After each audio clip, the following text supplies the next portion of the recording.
Assalamualaikum warahmatullahi wabarakatuh. Baik, jadi di sini kita akan menjelaskan tentang kegiatan belajar ketiga, yaitu perlunya integrasi bagi bangsa Indonesia. Tapi sebelum lanjut, izinkan saya memperkenalkan diri. Perkenalkan, nama saya Retno Dwi Kusuma, NIM 3245201. Safety komitmen, selalu berdoa sebelum dan sesudah beraktivitas.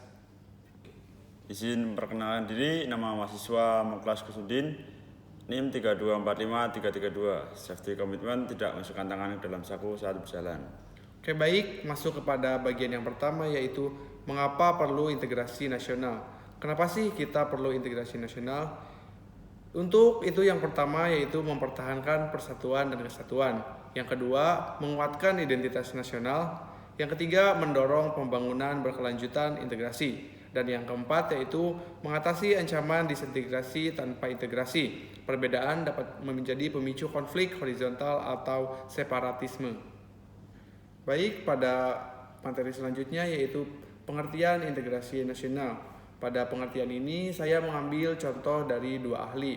Yang pertama yaitu dari Dr. Reza Nur Arfani selaku dosen Fisipol UGM dan Brigjen Purnawirawan Dr. Andes Safrudin Bahar selaku birokrat Indonesia. Menurut Dr. Reza, yaitu integrasi nasional merupakan upaya yang menyatukan seluruh unsur suatu bangsa dengan pemerintah dan wilayahnya. Sedangkan menurut Dr. Safrudin Bahar, integrasi nasional adalah sebagai pembentukan suatu identitas nasional dan penyatuan berbagai kelompok sosial dan budaya dalam suatu kesatuan wilayah.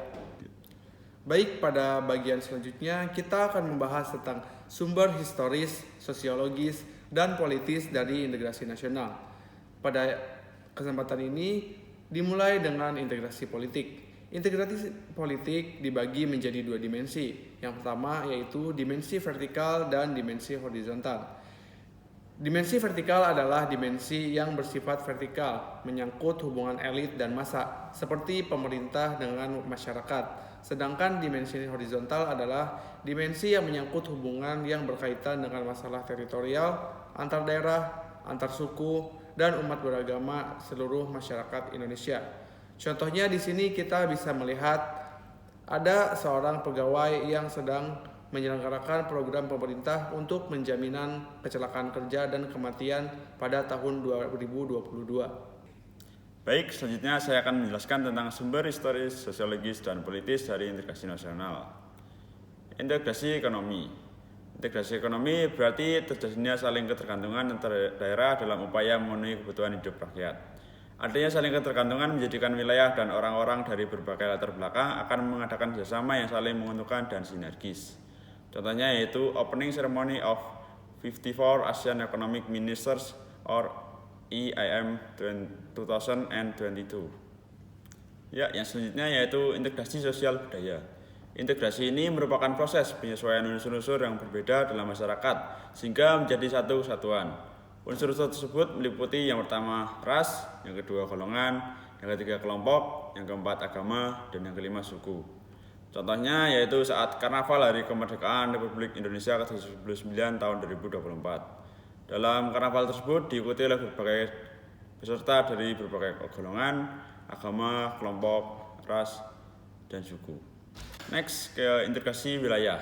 Integrasi wilayah adalah pembentukan wewenang nasional pusat atas unit atau wilayah politik yang lebih kecil dan mungkin beranggotakan kelompok budaya atau sosial tertentu. Contohnya proyek pembuatan tol Semarang-Demak tahun 2024. Proyek tersebut dibentuk oleh pemerintah Pekerjaan Umum dan Perumahan Rakyat atau PUPR. Pentingnya integrasi nasional. Integrasi nasional sangat penting dalam bermasyarakat. Pasalnya, apabila terjadi konflik secara sosial budaya dan tidak ada upaya integrasi, maka masyarakat bisa terpecah belah. Sekian dari kami. Menyusuri sungai yang jernih airnya, ikan berenang penuh harmoni. Berbeda budaya tetap satu jiwa, menjaga integrasi tanah air ini. Terima kasih. Wassalamualaikum warahmatullahi wabarakatuh.